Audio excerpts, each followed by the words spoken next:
Et bonjour à tous, je suis ravi de vous retrouver sur Astroscience. Vous avez été très nombreux à me demander la suite de la vidéo que j'avais réalisée pour l'année 2020, qui s'appelle donc le tournant de l'année 2020 et le thème d'Emmanuel Macron.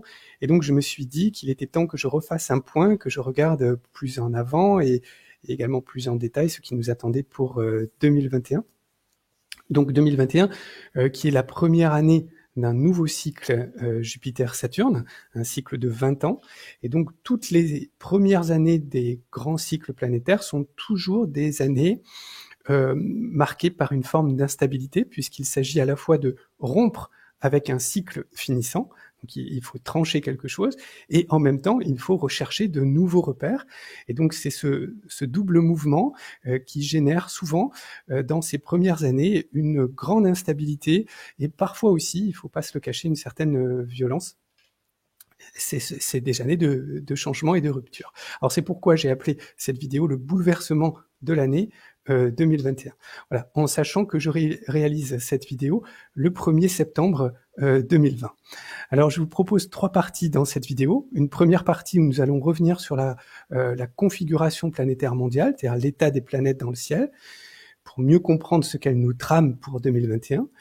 Une deuxième partie qui sera une surprise, hein, je vous laisserai le découvrir, et une troisième partie où nous reviendrons plus spécifiquement sur les transits qui vont impacter le thème d'Emmanuel Macron.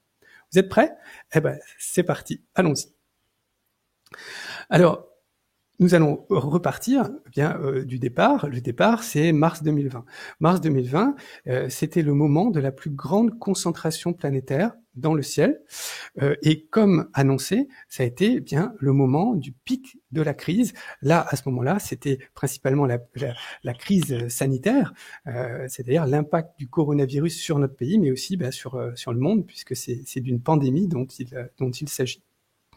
Alors, je vous propose la carte suivante, qui est la carte des planètes. Alors, qu'est-ce que l'on trouve? On trouve la couronne zodiacale, une première couronne de planètes autour, vous voyez, de couleurs différentes. Ça, ce sont les planètes d'Emmanuel Macron. Donc, pour l'instant, nous allons les mettre de côté. Nous y reviendrons plus tard.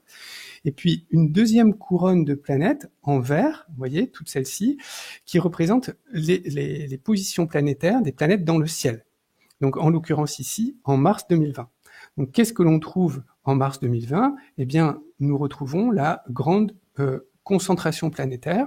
C'est le moment où ces planètes, c'est-à-dire Mars, Jupiter, Saturne et Pluton, étaient les plus groupées, les plus compactes. Vous voyez, on a cet amas planétaire, ça s'appelle un amas planétaire, très marqué ici, à la fin du signe du Capricorne. Vous voyez, donc ça, c'est le pic de la crise, hein, l'impact de la crise, donc sur le monde. Alors, toutes ces planètes se dirigent dans le sens que l'on appelle le sens direct en astrologie, c'est-à-dire le sens anti-horaire. Donc, elles se dirigent toutes dans ce sens-là. Alors, qu'est-ce qui s'est passé depuis mars 2020? Alors, nous allons voir ça sur la carte suivante. Ces planètes qui se dirigeaient dans le sens direct, eh bien, elles sont progressivement toutes revenues en arrière. C'est-à-dire que au lieu d'aller en marche avant, eh bien, elles ont été en marche arrière. Et vous voyez, donc ça a débuté à partir du mois de mai 2020. Donc, à partir du mois de mai 2020, enfin un petit peu avant, en fait, chacune de ces planètes, à part Mars, hein, qui elle file, mais toutes les autres sont progressivement redevenues rétrogrades. Et c'est ce que l'on voit ici, donc je vais zoomer, vous voyez, ici, vous voyez ce petit R à chaque fois sur Saturne, Jupiter et Pluton. Ce petit R signifie rétrograde, c'est-à-dire qu'elles ont fait marche in arrière. Et donc, à partir du mois de mai, eh bien, les 3 planètes majeures de l'amas planétaire dont nous avons parlé précédemment sont devenues rétrogrades. Alors, c'est ce que j'ai appelé ici la résilience capricornienne. Qu'est-ce que ça signifie? Vous voyez, vous aviez des planètes qui étaient à la fin du Capricorne, prêtes à plonger, hein, si le Verseau est un signe d'air, bien sûr, mais vous voyez des vagues ici, donc on peut s'imaginer ici une piscine. Et puis le Capricorne, c'est le sommet d'un édifice, donc par exemple d'un tremplin, hein. Et donc vous avez toutes ces planètes qui arrivent au bout de la planche, vous savez, du plongeoir, et qui s'apprêtent à sauter dans le signe du Verseau. Et puis au dernier moment, elles se disent non, mais finalement j'ai un peu peur, j'ose pas, et donc elles reviennent toutes rétrogrades et elles font marche in arrière sur la planche et elles reviennent en sécurité sur la plateforme du plongeoir. Vous voyez ? Alors c'est ce qui s'est passé. Ça c'est à partir du mois de mai 2020. Et si vous faites attention, si vous faites un effort de mémoire, eh bien à partir du mois de mai, en fait, il y a eu une reprise en main, en fait. Autant avant le Capricorne, vous savez, c'est un signe de contrôle, d'autocontrôle, de discipline, de maintien, de structure. Donc il y avait une structure avant. Ensuite, il y a eu cet amas planétaire, prêt à passer dans le signe du Capricorne. Donc là, le système a un peu subi les choses. Et puis à partir de mai, eh bien, on a vu une résilience capricornienne, c'est-à-dire on a repris en main les choses, on a mieux compris et on a reformulé des règles, des principes sanitaires, une réglementation, notamment au niveau social, politique, pour faire face à cette crise. Donc il y a eu une reprise en main des choses. Et donc les planètes sont retournées dans le giron du Capricorne, vous voyez, ou on peut dire aussi sous l'autorité du signe du Capricorne. Et c'est vrai que quand on y pense, à ce moment-là, eh bien, il y a eu davantage d'autorité, davantage de réglementations qui se sont mis en place justement pour maintenir les choses sous contrôle. Vous voyez ? Donc ça, c'est à partir du mois de mai. Donc c'est ce que j'ai appelé la résilience capricornienne. Bon. Eh bien, on continue, on avance. Alors maintenant, on change, parce que là, je suis en début septembre, donc là, on est maintenant dans la prospective. Alors, qu'est-ce qui va se passer ? Eh bien, si on suit ce mouvement de balancier, d'abord direct, ensuite rétrograde, eh bien, à nouveau, les planètes vont repasser dans le sens direct. Et ça, c'est à partir d'octobre 2020. Donc, c'est le retour au sens direct.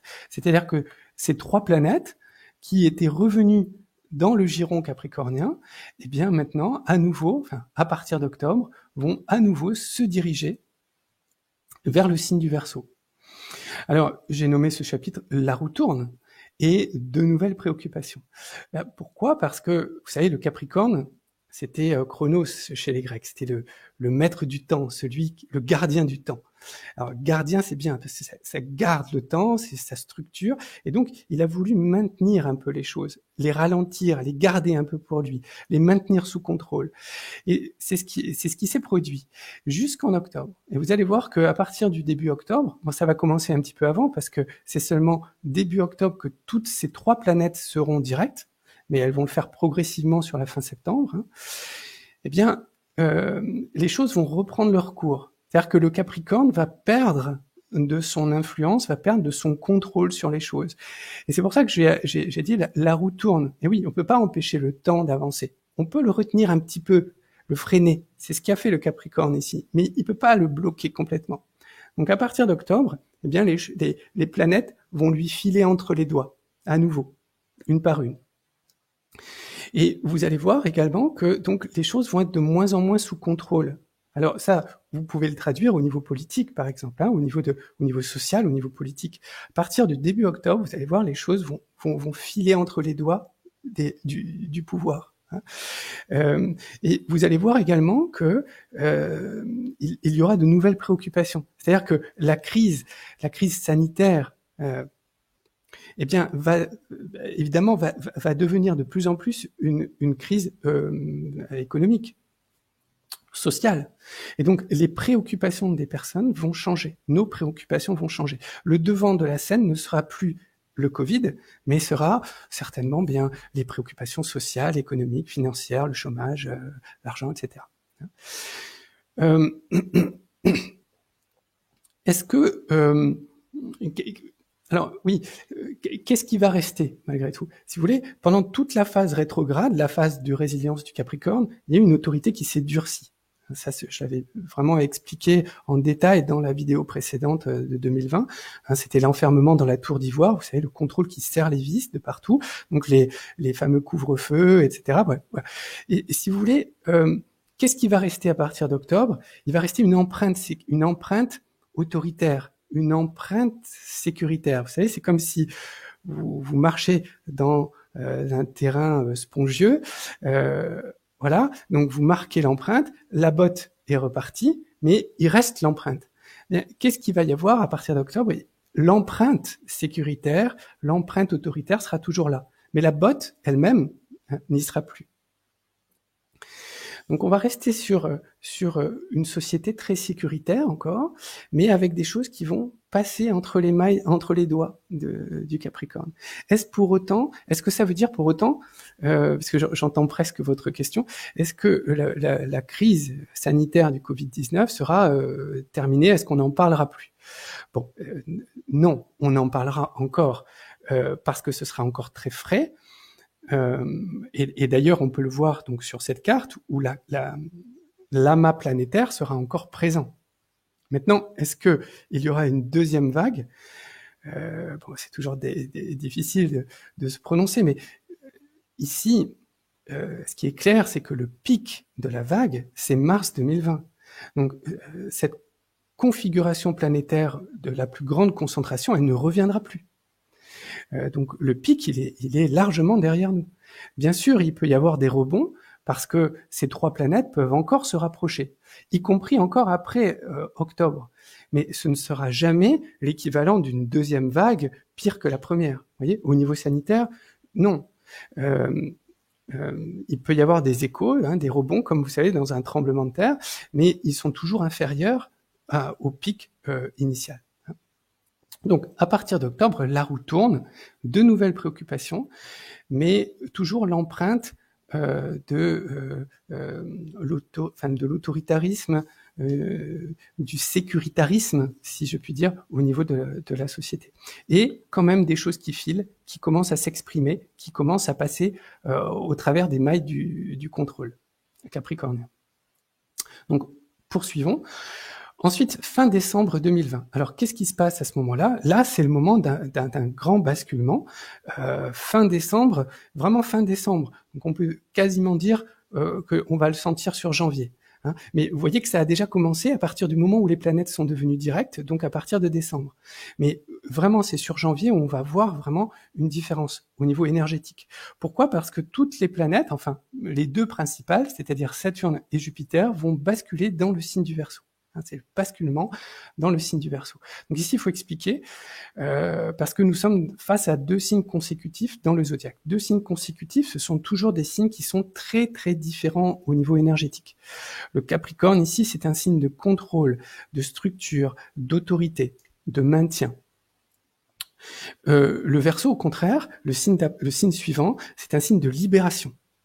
Donc, on peut symboliquement, on peut trouver ici le père de famille un peu autoritaire, un peu âgé, et vous avez ici, dans le signe du Verseau, le jeune adolescent qui a plein d'énergie et qui veut les exprimer, pas toujours de façon très à droite, c'est souvent un peu maladroit l'expression de l'énergie du Verseau, mais ça sort, ça a besoin de s'exprimer, c'est comme un feu d'artifice tous azimuts. Et donc, ça vient éclater, si vous voulez, le carcan capricornien, ici. Donc, ce basculement-là, il est très important. Parce que, qu'est-ce qu'il signifie? Il signifie que les énergies qui ont été longtemps contenues et recontenues avec la résilience capricornienne dans le signe du Capricorne, eh bien, maintenant, vont pouvoir se libérer dans le signe du Verseau. Et ça, vous allez le voir, vous allez le sentir, il va y avoir vraiment une libération d'une sorte de frustration accumulée. Mais une libération dans les premiers degrés du Verseau, une libération désordonnée, un peu malhabile, maladroite, vous voyez, et un peu violente aussi. Violente pourquoi? Parce que parce qu'elle a été frustrée, parce qu'elle a été cloîtrée, parce qu'elle a été mise sous carcan. Et donc là, il va y avoir un besoin d'affranchissement, un besoin de libération, et donc l'émergence de nouveaux courants qui va être très très marqué dès le mois de janvier. Dès le mois de janvier. Voilà, donc ça c'est important, c'est vraiment un basculement, donc en plus ça tombe vraiment à l'intersection de deux années civiles, donc on va voilà, on va y être d'autant plus attentif. Eh bien, poursuivons. Donc ensuite, qu'est-ce qui va se passer? Février. Alors là, nous sommes en février. J'ai noté de février à décembre, mais ça commence en février. Alors, Uranus carré Saturne, alors vous allez voir, et puis j'ai noté l'éclatement d'un système. Alors, qu'est-ce qui se passe à partir de février? Donc, les Jupiter et Saturne ont continué à avancer dans le signe du Verseau. Vous voyez qu'elles ont avancé très vite. Bon, ça, vous pouvez peut-être pas le voir, mais là, elles ont avancé très vite. Pourquoi? Parce qu'elles ont été très longtemps contenues dans le signe du Capricorne. Donc là aussi, c'est symbolique. Vous voyez, j'ai été frustré. Et du coup, là, je me libère. Et j'avance très vite. Et en avançant très vite, eh bien, Saturne, qui est la planète du Capricorne, alors, du Verseau, c'est vrai, mais comme elle est en carré à Uranus, qui elle est la planète du Verseau, ici, Saturne, c'est surtout la planète du Capricorne. Hein. Donc, Saturne va venir en carré à Uranus, qui se trouve dans le signe du Taureau. Donc, nous allons avoir au niveau mondial, dans le ciel, de tout le monde, toutes les personnes sur Terre, vont avoir Saturne en carré à Uranus. Donc ça, c'est un transit important. Nous retrouvons à nouveau dans cette configuration le passage du Capricorne au Verseau. Pourquoi? Parce que Saturne est la planète du Capricorne et Uranus est la planète du Verseau. Et les deux sont en conflit puisqu'elles sont en carré. Alors, que représente Saturne? Bien, comme le Capricorne, elle représente une structure, un État, un système étatique, un système politique, un système financier. Que représente Uranus? Uranus, la libération, l'affranchissement. En carré, une explosion, un bouleversement, une remise en question, un nouveau départ, l'éclatement de quelque chose. Donc ici, c'est clairement, et ça va durer donc de février à décembre 2021, c'est-à-dire quasiment toute l'année 2021, qui sera soumise à ce transit majeur Uranus carré Saturne. C'est dans cette première année du cycle Saturne-Jupiter l'indication claire de l'éclatement d'un système. Le système ici, c'est Saturne. Donc un système politique. Donc quelles vont être les conséquences? Donc un système politique, le système de nos partis actuels qui va être certainement complètement bouleversé, remis en question par Uranus. Système étatique, en France, la Ve République telle qu'elle est aujourd'hui et qui ne correspond plus à nos aspirations, à l'état du monde aussi, à notre démocratie, à nos aspirations en tant que citoyens, ce système de la Ve République va certainement être remis en question. Un système économique, Saturne ici, dans le signe du Verseau, va représenter le libéralisme mondialisé. Voilà. Ça, c'est remis en question par Uranus, hein, complètement. Hein, la révolution, ici en carré. Au niveau de la, mais bon, plus généralement, par exemple, au niveau en termes de symboles, Saturne représente tout ce qui est structure. Uranus, alors par exemple ici, dans le signe du Verseau, on peut trouver des structures scientifiques. De haute technologie, par exemple, mais Uranus ici regarde son signe. Hein, vous savez que Uranus, donc c'est la planète du Verseau, donc elle regarde ce qui se passe chez elle et en carré, elle l'attaque. Donc ici, on peut avoir par exemple des explosions de complexes scientifiques, un peu comme il y a eu malheureusement à Beyrouth au début du mois d'août. Vous voyez, c'était peut-être déjà un signe de ce carré à venir. En tout cas, c'est très symboliquement conforme à Uranus carré Saturne, l'explosion d'une structure. Vous voyez, un peu. Donc là, c'était de la chimie, ça pourrait être de l'électronique, ça pourrait être dans l'espace aussi. Par exemple, un problème au niveau d'une structure spatiale, d'un satellite, voilà, explosion. Ce sont aussi des incendies, Uranus, donc des incendies dans le monde. Mais ça peut être aussi, surtout Uranus dans le Taureau et en carré à Saturne. Ici, ça peut être donc dans les ondes du Verseau, donc par exemple des tremblements de terre, et qui provoquent à leur tour des explosions, des incendies. Ça, voilà. Mais si vous voulez, ça au niveau, c'est symbolique et c'est très conforme au symbole d'Uranus-Saturne. Et donc on peut le décliner de 1001 façons dans le monde. Mais à chaque fois que l'on verra ce type d'événement, eh bien, on pourra se rappeler que, ah oui, nous sommes dans Uranus-Saturne. Donc, la destruction d'un système financier, par exemple, eh bien, aura des ersatz, des incarnations au travers d'explosions ou d'incendies dans le monde. Ça ira de pair, en fait. C'est une forme de synchronicité. Voilà. Alors, qu'est-ce que l'on peut remarquer ici également? Bien, c'est que vous voyez, Saturne va passer donc sur la Lune ici qui est dans la première couronne. Donc, c'est la Lune d'Emmanuel Macron. Donc ça attire notre regard. Saturne va passer sur la Lune. Tiens, intéressant. Et ça nous ouvre donc la deuxième partie de cette vidéo. Et je l'ai appelée des destins liés. Alors, vous allez voir avec qui le destin d'Emmanuel Macron est lié. Donc Uranus conjoint Lune va rester sur la Lune d'Emmanuel Macron entre juillet 2021 et mai 2022. Tiens, mai 2022, ça nous parle d'élection. Qu'est-ce que cela signifie? C'est la confirmation d'un bouleversement, donc non seulement au niveau mondial, mais aussi plus spécifiquement pour notre président Emmanuel Macron. Et également, c'est la montée en puissance d'une révolte. Alors pourquoi? Parce que si vous regardez donc le thème d'Emmanuel Macron, donc ici je me positionne donc en février, donc au début de ce transit qui va durer, pas en février, en juillet 2021, donc au début de ce transit qui va durer jusqu'en mai 2022. Vous voyez que donc Uranus conjoint Lune, c'est le début. Il va faire 3 passages, mais la Lune d'Emmanuel Macron était déjà, bien que en exaltation dans le signe du Taureau, était déjà en opposition à Uranus, ici. Incroyable. Incroyable. Ça veut dire que la Lune, ici, du président, vous savez que pour un homme politique, la Lune représente toujours elle est toujours importante parce qu'elle représente non seulement le parti, mais aussi le peuple, la foule, les électeurs, les citoyens, donc. Et ici, nous avions déjà une opposition de Lune-Uranus. Alors, qu'est-ce que ça signifie, cette opposition Lune-Uranus?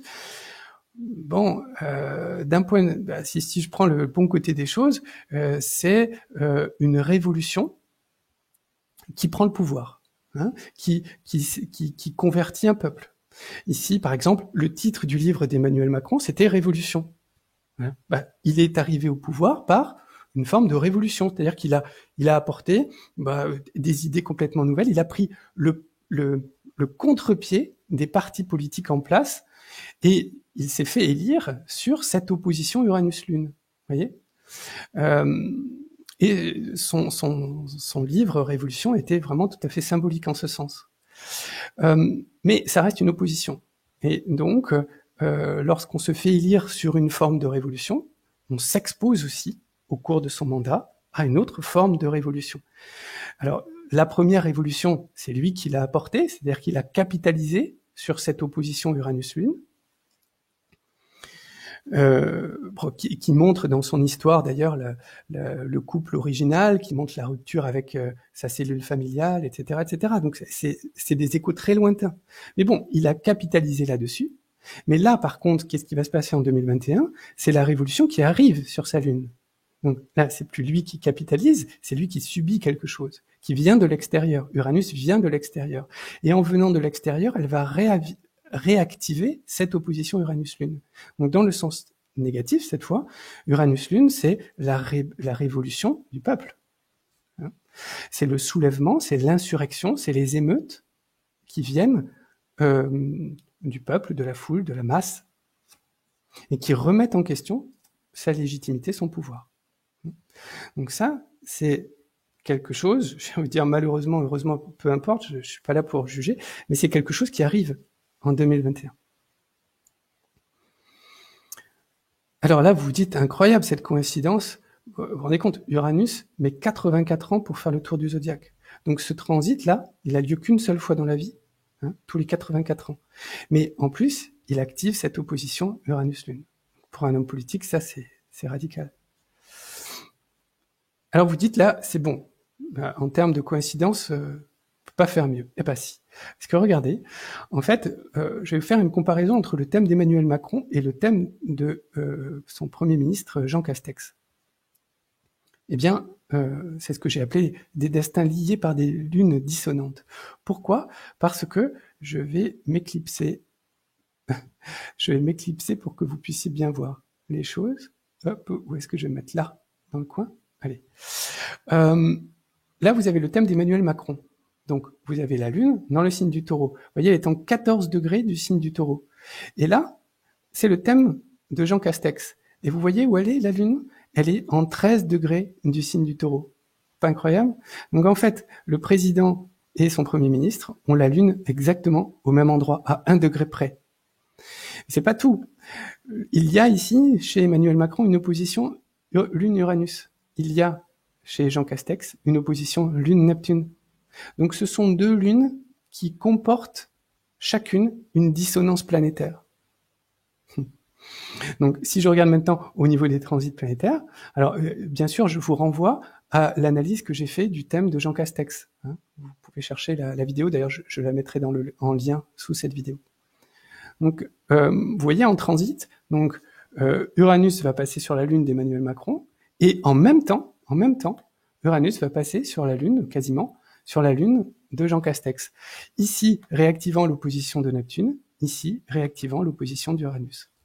Si je devais symboliser en un mot, enfin, synthétiser en un mot, je dirais que ici, c'est un éclatement, vraiment un revirement, une explosion. Ici, c'est davantage, avec Neptune, la notion de fuite, ou alors d'incompréhension, de rumeur, et puis de dissolution de quelque chose. Donc ici, c'est plus violent que là. Là, on est plus dans la fuite, dans la dissolution. Ici, on est plus dans l'éclatement. Mais ce qui est incroyable, c'est que, vous voyez, lorsque l'on regarde le thème de Jean Castex, on voit que c'est un Cancer ascendant Balance. Bon, un Vénusien du Cancer, bon, bah c'est le pacificateur, hein, c'est le démocrate diplomate. Voilà. Donc c'est quelqu'un qui est a priori fait pour évoluer au niveau politique dans un contexte de crise, pour désamorcer les tensions, etc. Oui, mais la dissonance lunaire est caractéristique, et je dirais presque rédhibitoire ici. Donc c'est pour ça que j'ai appelé ça une erreur présidentielle. Parce que oui, en surface, ça paraît bien, mais quand on creuse un peu, non, attention, les deux destins sont complètement liés ici. Complètement liés. Donc, si vous voulez, qu'est-ce qui va se passer ? Certainement que les problèmes que Jean Castex va avoir vont impacter sur le thème d'Emmanuel Macron, que Emmanuel Macron va lui aussi impacter sur le thème de Jean Castex, et que les deux thèmes vont tirer vers le bas parce que chacun ont une dissonance lunaire en même temps. Vous voyez ? Donc c'est pour ça que j'ai appelé ça une erreur présidentielle. Je pense que ici, bon, on peut toujours rêver, mais un président, là, le président aurait peut-être pu prendre conseil auprès d'un astrologue, incroyable, rêvons, un jour peut-être, mais qui aurait pu lui dire, parce que, bon, un astrologue ici aurait facilement pu lui dire, attention, c'est pas forcément le bon choix. Hein, voilà, c'est clair. Mais inconsciemment, Monsieur le Président, vous êtes en train d'aller chercher la personne qui vous paraît bien pour X raisons, logique, mais inconsciemment, vous êtes en train d'aller chercher la personne qui va verrouiller votre destin sur 2021 et qui va vous faire revivre cette opposition Uranus-Lune. Incroyable, hein ? Voilà. Bon, alors, c'était la deuxième partie et c'était notre surprise. Donc maintenant, voici la troisième partie. Troisième partie, les transits sur le thème d'Emmanuel Macron pour l'année 2021. Alors, c'est une année, comme je vous l'ai dit, une année de grande instabilité. Qu'est-ce que l'on retrouve sur ce calendrier ? Ne vous inquiétez pas, ça fait peur, mais je vais vous expliquer, c'est très simple. Les deux traits blancs, ce sont l'année 2021. Donc, vous avez les mois ici, donc janvier 2021 jusqu'à janvier 2022. Donc, entre ces deux traits, eh bien, c'est l'année 2021. Qu'est-ce que nous avons ici ? Octobre, j'en ai parlé, c'est le début des planètes qui reviennent dans le sens direct. Donc, le pouvoir commence à laisser échapper certaines choses. En octobre, c'est le basculement dans le signe du Verseau. Donc là, on change au niveau énergétique.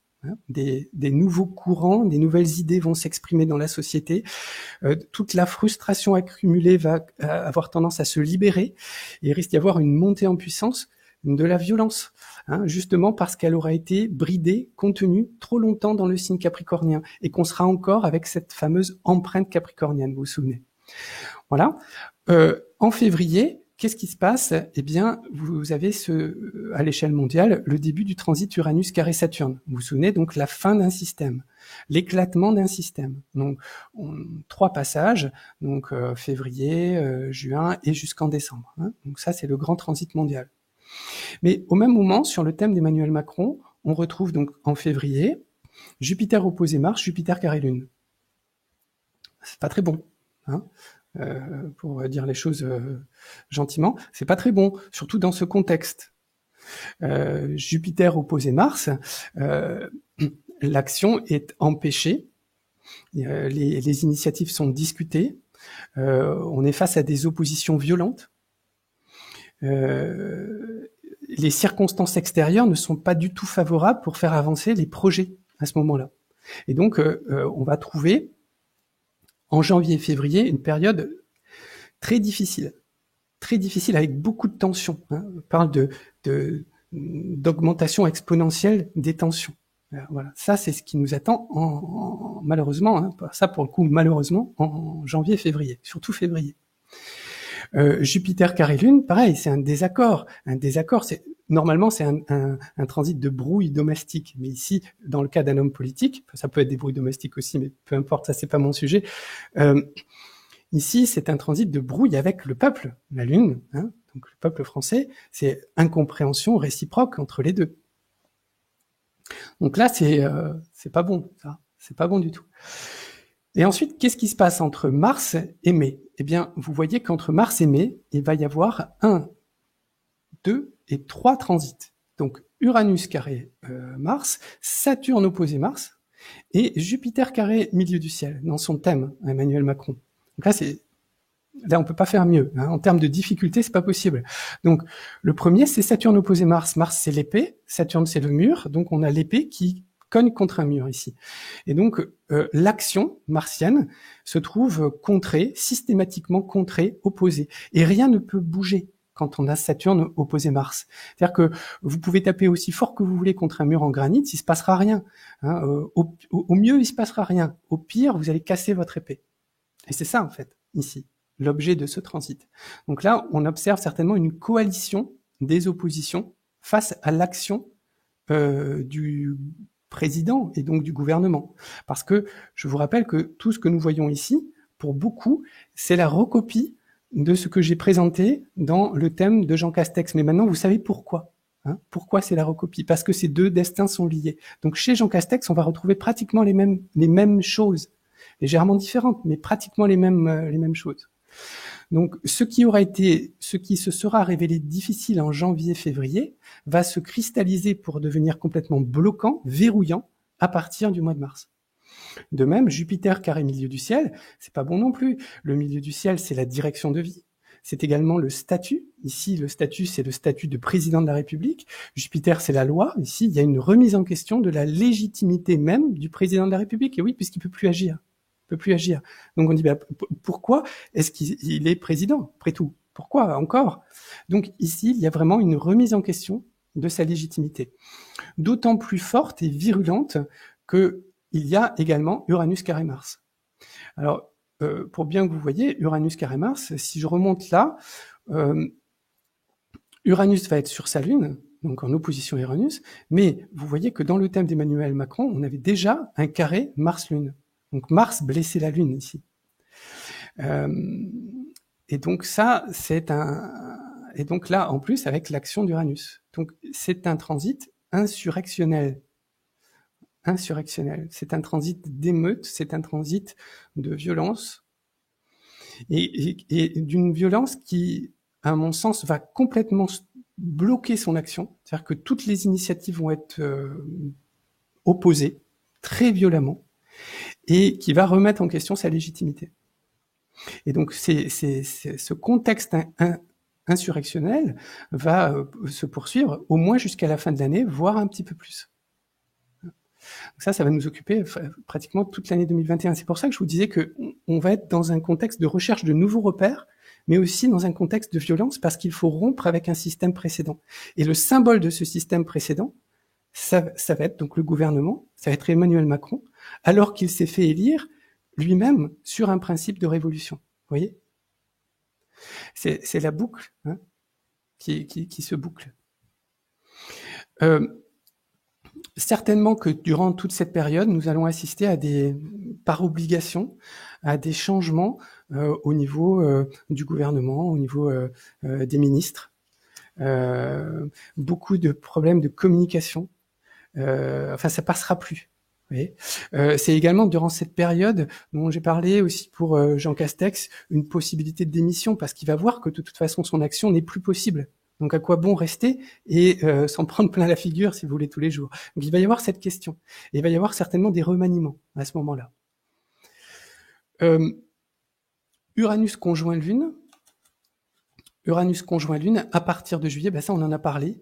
C'est véritablement un contexte encore insurrectionnel. La foule le peuple qui monte, une révolte, une révolution qui monte pour se libérer de quelque chose. Alors, sur son thème à lui, Uranus conjoint Lune, on peut changer d'opinion. Mais alors du lundi au mardi, le lundi, on vous disait c'est ça, je crois à ça, je suis convaincu de ça, mais le mardi, je suis convaincu du contraire. Et quand on a Uranus-Lune comme ça dissonant, parce que vous voyez que là c'est une conjonction, mais en fait c'est une opposition. Pourquoi ? Parce que bien sûr Uranus vient en conjonction à la Lune d'un point de vue de transit, mais il réactive l'opposition Uranus-Lune. Donc c'est en fait une opposition ici. C'est pour ça que je parle d'insurrection.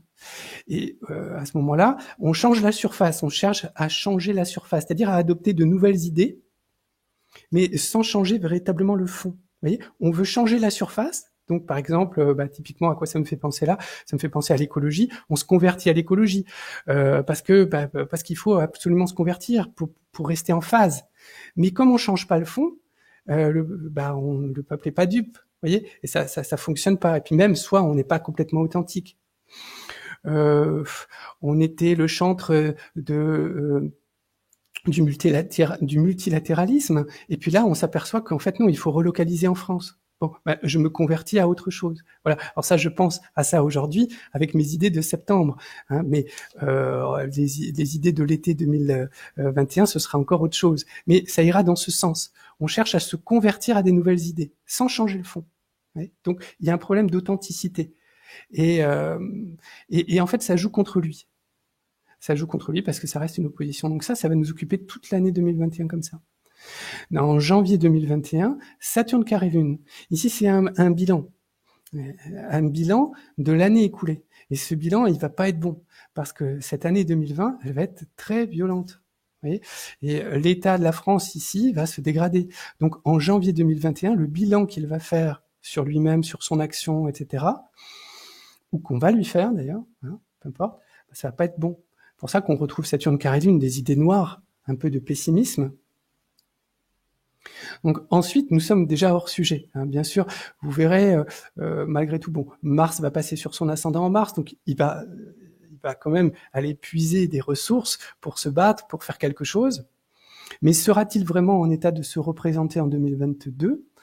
Moi aujourd'hui j'aurais tendance à dire oui, il sera réélu, le pouvoir est tellement fort, je veux dire tout ce que l'on sait sur les réseaux, je veux dire à la tête de l'État, vont faire en sorte qu'il va se maintenir un quinquennat de plus. Mais non, franchement, quand je regarde les transits, c'est pas du tout certain. Les transits sont pas vraiment favorables. Ici, vous avez donc en mars. En avril-mai, des transits dissonants, Jupiter carré Soleil, carré Mercure, ici, dans un contexte de fin de cycle personnel, puisqu'il sera sur un cycle de sesqui carré décroissant, m'inspire pas spécialement un avènement ou un nouvel avènement en mai 2022, mais c'est encore trop loin Hein. Ça, ce sera dans une autre vidéo, nous en reparlerons, parce que j'ai certainement pas encore tout vu pour l'année 2022, donc on verra ça ensemble dans une prochaine vidéo. Donc voilà ce que je voulais vous montrer pour dans cette vidéo. Je sais que les nouvelles ne sont pas très réjouissantes, mais il faut penser que ce sont des débuts de cycle. Hein, et les débuts de cycle passent toujours par des phases de révolte, de violence et de recherche de nouveaux repères. Donc là, on sera tout au cours de l'année 2020 à la fois en train de détruire un système finissant et en même temps en train de se chercher de nouveaux repères, donc de nouvelles valeurs que nous n'aurons pas encore trouvées ici. Parce que nous ne sommes certainement pas encore assez descendus, si vous voulez. On pense que on peut se réinventer à partir d'une phase plateau, mais c'est pas possible. Hein, il va falloir descendre d'abord pour aller puiser des choses en bas avant de pouvoir remonter. Donc pour l'instant, on n'est pas encore descendu. Donc on peut pas se réinventer. Si on se réinvente, c'est faux. C'est une fausse réinvention. On veut y croire, mais c'est pas la vraie. Donc il faut d'abord descendre. Et malheureusement, 2021 sera une année de descente où nous allons aller, au travers de cette descente, rechercher de nouvelles valeurs. Et c'est seulement ensuite que nous pourrons reconstruire autre chose. Mais ce que je veux que vous reteniez, ce qu'il faut retenir ici, c'est qu'on ne peut pas véritablement reconstruire ou construire quelque chose de nouveau si l'on n'est pas avant tout descendu, au préalable descendu. Donc ça, c'est l'objet de cette année 2021. Donc il faut garder de l'espoir, mais c'est pour après.